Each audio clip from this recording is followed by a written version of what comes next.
તાપી જિલ્લાના સોનગઢ પોલીસે ગેરકાયદેસર વિદેશી દારૂની હેરાફેરી સામે મોટી કાર્યવાહી કરી છે।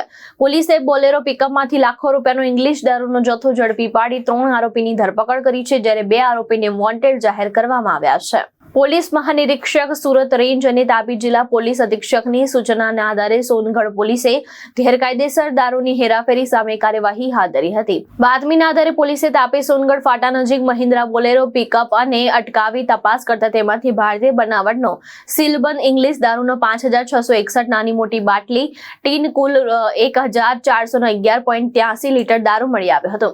પોલીસે દારૂની કિંમત ₹9.90 લાખ, બોલેરો પિકઅપ ₹4 લાખ તથા 3 મોબાઈલ સહિત કુલ ₹14.5 લાખનો મુદ્દામાલ કબજે કર્યો હતો। આ કેસમાં કૈલાશ ચંદ્ર ઉગમલાલ ગુર્જર, ગહેરુ દયારામ ગુર્જર અને સાવરિયાલાલ રામલાલ ગુર્જરને ઝડપી પાડવામાં આવ્યા છે, જ્યારે દારૂ સપ્લાય કરનાર અનિલ ભાવર અને દારૂ મંગાવનાર સુનિલભાઈ વડોદરાને વોન્ટેડ જાહેર કરવામાં આવ્યો છે। આરોપીઓ વિરુદ્ધ પ્રોહિબિશન એક્ટ હેઠળ ગુનો નોંધી વધુ તપાસ PSI YC જરગીલા ચલાવી રહ્યા છે। ગણેશ ગુર્જર, દ્રષ્ટિકોણ ન્યૂઝ, સોનગઢ, તાપી।